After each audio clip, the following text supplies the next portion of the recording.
The message came in at 2:14 a.m. "You need to see this. I'm sorry, man."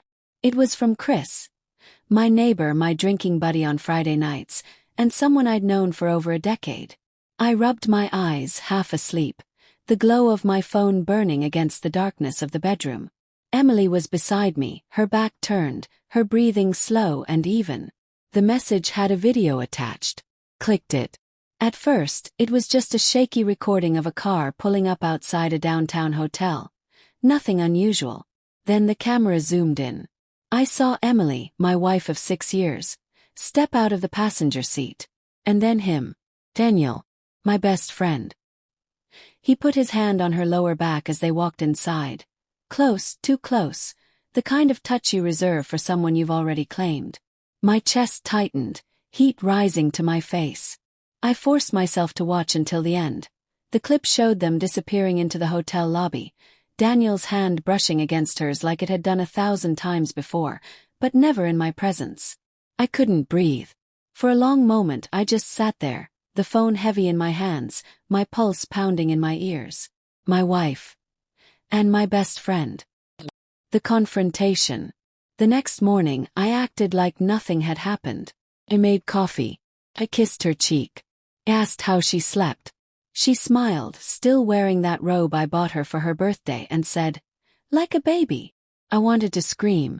Instead, I said, "Going anywhere today?" She hesitated, just a flicker. "No, why?" "No reason." I watched her all morning, every gesture suddenly loaded with meaning. The way she checked her phone when she thought I wasn't looking, the faint trace of perfume that wasn't for me. By noon I couldn't take it anymore. I put the phone on the table. Press play. She froze. Her face drained of color. "Where was this?" I asked quietly. She didn't answer. "Emily," she finally whispered, "it's not what it looks like." I laughed. A hollow, bitter sound. "Really?" "Because it looks like my wife sneaking into a hotel with my best friend." Tears welled in her eyes. "James, please. I can explain." So I let her talk. She said it was a mistake, that she'd been lonely, that Daniel was just there, that it didn't mean anything.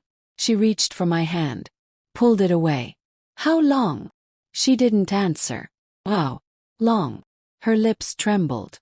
4 months. I felt something in me snap. Not anger, not quite. It was colder than that. Like a rope finally giving way after holding too much weight. The second betrayal. I kicked Daniel out of my life immediately. Blocked his number. Told him if I ever saw him near my house again, I'd make sure he regretted it. But with Emily, it was complicated. We had a house together. Accounts together. Life. She begged me to go to counseling. To give her another chance. For a moment I almost considered it. Until one night 2 weeks later when I overheard her on the phone, whispering, "I don't care about him, I care about the money. Once this is settled, we'll be fine." I didn't move. I didn't breathe. So that was it. I wasn't just a husband betrayed. I was a bank account with a heartbeat. Plan. I didn't confront her that night. Or the next. Played the long game. I went to work like always, but I started quietly moving my finances. Freezing joint accounts, redirecting deposits, securing every asset that was in my name before the marriage. I spoke to a lawyer. Not just any lawyer, but a brutal, calculating one who specialized in marital fraud and high-asset divorce. And then, when everything was in place, I handed Emily the papers over dinner. She stared at them wide-eyed. "What is this? A divorce?" She laughed, shaky and desperate. "James, you can't be serious." "I am. You can't just, we built this life together."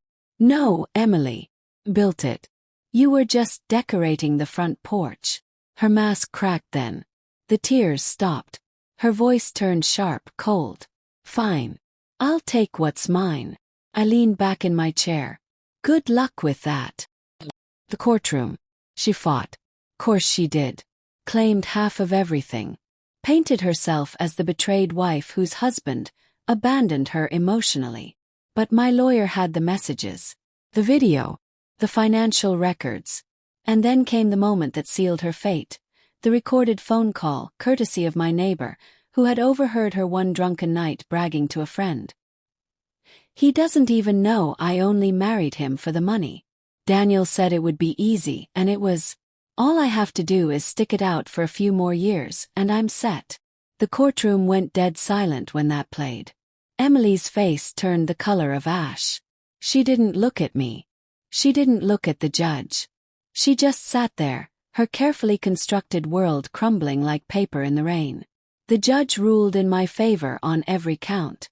She walked away with nothing. Not the house, not the savings, not even spousal support. The aftermath. The day the divorce was finalized, she showed up at my office. "You ruined me," she said, her voice hoarse. "No," I said calmly. "You did that yourself." Her eyes filled with hate. "I loved you once." "No," I said again. "You loved what I gave you." She left without another word. I thought I'd feel triumphant, vindicated, but all I felt was empty. Because here's the thing no one tells you about revenge. It doesn't give you back the years you lost. It doesn't erase the nights you lay awake wondering why you weren't enough. It just leaves you standing in the ruins of what was once your life, with no one left to blame but the people you trusted most. Moving forward. It's been 9 months now. I sold the house. Moved into a smaller place closer to the river. I started running again, something I hadn't done in years. I don't talk to Daniel. He's gone. I heard his wife left him too once everything came out. And Emily. Last I heard, she's living with her sister, working part-time at a boutique. The woman who once scoffed at my frugality now clips coupons. Sometimes late at night I think about the man I was before all this. The one who believed love was unconditional, that loyalty was permanent, that the people closest to you couldn't also be the ones holding the knife. Miss him. But I'm also glad he's gone. Because now I see the world for what it is, not cruel, just honest. People will show you who they are if you're willing to look closely enough. And if you're not, they'll take everything you give them and smile while they do it. I didn't win because I outsmarted her. I won because I stopped pretending we were on the same team. And that, I think, is the real lesson in all of this. Trust is beautiful, but once it's broken, it's not something you fix. Something you bury, learn from, and leave behind.